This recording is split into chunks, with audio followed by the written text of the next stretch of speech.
Assalamualaikum warahmatullahi wabarakatuh. Perkenalkan, nama saya Akbar Afaskila dari kelas 10 DKV 3 absen 2. Hari ini saya akan mempresentasikan sejarah mengenai kesultanan-kesultanan Islam yang ada di Indonesia. Yang pertama adalah Kesultanan Samudra Pasai. Kesultanan Samudra Pasai terletak di Aceh dan berdiri pada 1267 Masehi atau pada abad ke-13. Raja yang membawa kejayaannya itu adalah Sultan Mahmud Malik Az-Zahir.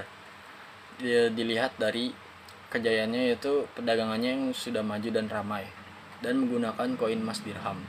Untuk peninggalan-peninggalan Kesultanan Samudra Pasai itu adalah makam Sultan Malik Al-Saleh, makam Sultanah Narasya, dan koin emas dirham. Lalu untuk runtuhnya itu dikarenakan serangan Portugis dan takluk pada 1521. Lalu yang kedua adalah Kesultanan Aceh.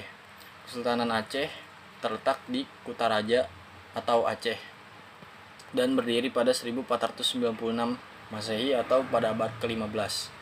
Dilihat dari kejayaannya, yaitu memperluas wilayah hingga ke Semenanjung Malaya. Raja yang membawa kejayaannya itu adalah Sultan Iskandar Muda. Untuk peninggalannya itu adalah Masjid Raya Baitur Rahman, makam Sultan Iskandar Muda, dan Benteng Indapatra. Untuk runtuhnya itu dikarenakan adalah perebutan pewaris tahta dan jatuh di tangan VOC pada 1903. Lalu yang ketiga adalah Kesultanan Demak. Kesultanan Demak terletak di Demak, Jawa Tengah dan berdiri pada 1475 Masehi atau pada abad ke-15. Raja yang membawa kejayaannya itu adalah Sultan Trenggono. Untuk runtuhnya Kesultanan Demak itu dikarenakan adanya pemberontakan oleh Adipati Hadiwijaya, penguasa Pajang, dan Arya Penangsa yang membunuh Sunan Prawata dan Pangeran Kalinyamat. Lalu yang keempat adalah Kesultanan Mataram. Kesultanan Mataram terletak di Kota Gede, yaitu tepatnya di sebelah tenggara Yogyakarta, dan berdiri pada 1586 Masehi atau pada abad ke-16. Raja yang membawa kejayaannya itu adalah Sultan Agung Hanyokrokusumo. Masa kejayaannya itu dilihat dari Kesultanan Mataram yang menjadi pengekspor utama beras dan pusat perekonomiannya terletak pada pertanian. Untuk peninggalan Kesultanan Mataram itu adalah Masjid Kota Gede, Kitab Sastra Gending, dan Masjid Agung Surakarta. Lalu yang kelima adalah Kesultanan Banten. Kesultanan Banten terletak di Banten Lama, Banten Lama, kota atau Kabupaten Banten, dan berdiri pada 1526 Masehi atau pada abad ke-16.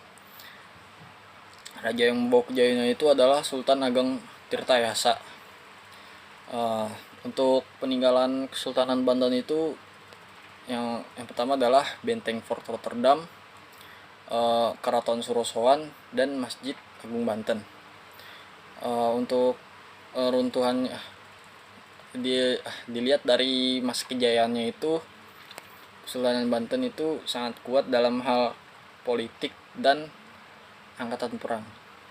Untuk keruntuhan dari Kesultanan Banten itu pada saat pemerintahan Sultan Haji atau anak dari Sultan Agung.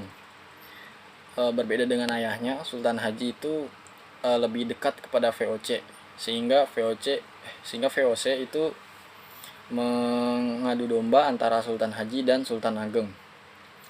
Alhasil Sultan Haji kalah, lalu Sultan Haji itu meminta bantuan kepada VOC dan kerajaan Inggris.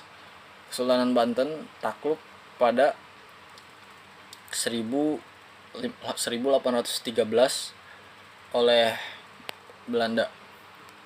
Lalu yang keenam adalah Kesultanan Gua Talo. Kesultanan Gua Talo terletak di Makassar, Sulawesi Selatan, yang berdiri pada 1565 Masehi atau pada abad ke-16. Raja yang membawa kejayaannya itu adalah Sultan Hasanuddin, atau biasa disebut adalah ayam jantan dari timur. Untuk peninggalan kerajaan Kesultanan Gua Talo itu adalah Benteng Fort Rotterdam, Istana Bala Lompoa, dan Masjid Katangka. Oh iya, untuk peninggalan Kesultanan Banten tadi itu ada juga Benteng Spelwijk. Dan lanjut lagi ke Kesultanan Gua Talo. Kejayaan dari Kesultanan Gua Talo ini terlihat dari pernahnya menjadi pusat perdagangan yang berada di Indonesia di bagian timur. Lalu untuk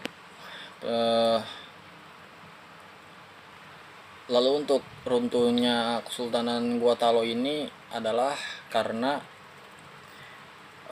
saat itu Sultan Hasanuddin yang memimpin perang melawan VOC kalah karena VOC itu berhasil menambah jumlah pasukannya. Lalu Kesultanan Gua Talo ini menyerah kepada VOC dan menandatangani sebuah perjanjian yang disebut Perjanjian Bongaya yang dinilai itu merugikan Gua. Lalu yang terakhir atau ketujuh adalah Kesultanan Ternate Tidore yang terletak di Kepulauan Maluku dan berdiri pada abad ke-13. Kesultanan Ternate Tidore ini untuk Kesultanan Ternate Tidore dia itu dibagi dua, awalnya seperti Kesultanan Gua Talo juga ya. Yang pertama itu adalah Kesultanan Ternate yang dipimpin oleh Raja Gapi Baguna atau Sultan Marhum, dan Kesultanan Tidore ini didirikan atau dipimpin oleh Syekh Hadati atau Muhammad Nakol.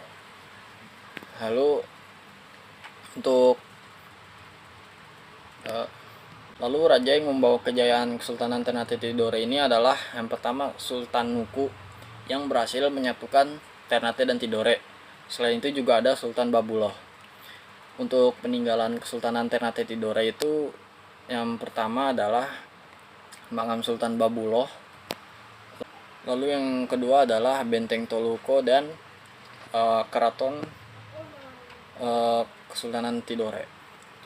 Untuk runtuhnya itu Kesultanan Ternate Tidore itu dikarenakan adanya serangan dari